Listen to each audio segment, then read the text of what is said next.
Grace Perez, ang tagapagatid ng katotohanan.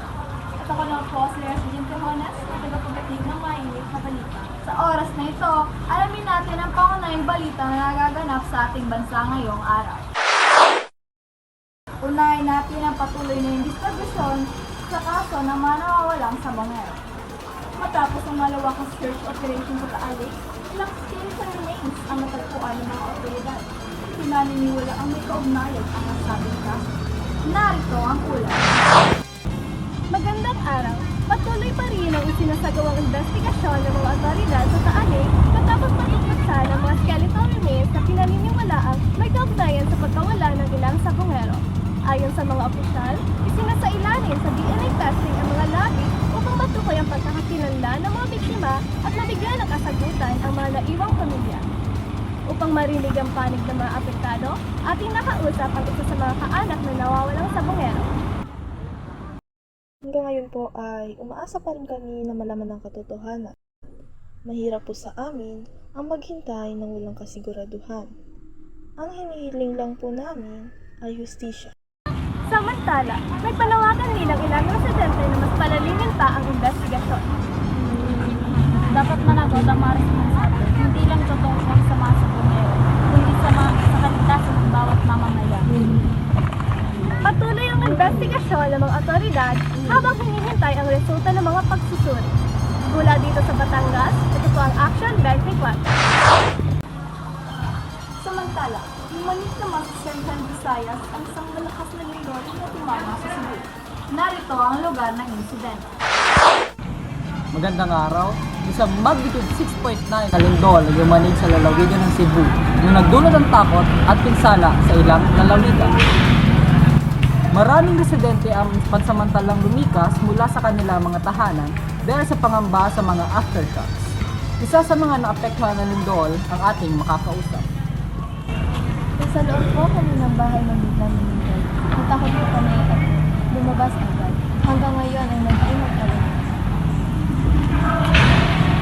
Patuloy ang monitoring ng mga otoridad upang masiguro ang kaligtasan ng mga residente.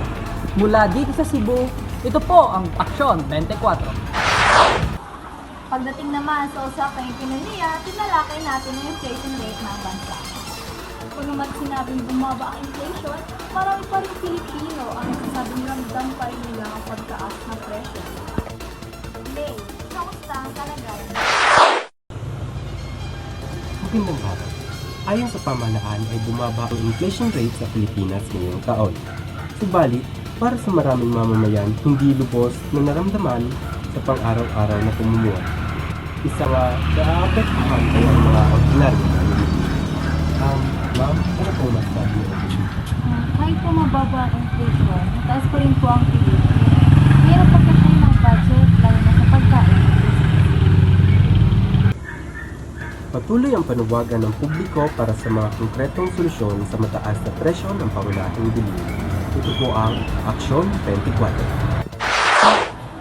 Isa rin sa isyong pinag-usapan ngayong araw, ang pahayag tungkol sa tinaguriang 500 pesos Noche Buena. Upang linawin ang usaping ito, atin pong makakausap mula sa tawag ang tinatawanan ng kagawaran.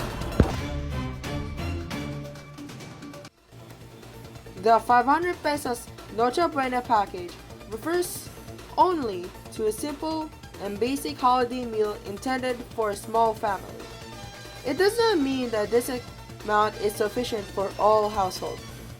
We understand the public's concerns and we continue to provide guidance and information to help consumers make practical and budget-friendly purchasing decisions. Maraming salamat po sa inyong paglilinaw. Samantala, nanatiling bukas ang diskusyon ukol sa kakayahan ng mga Pilipino para sa mga okasyong pampamilya.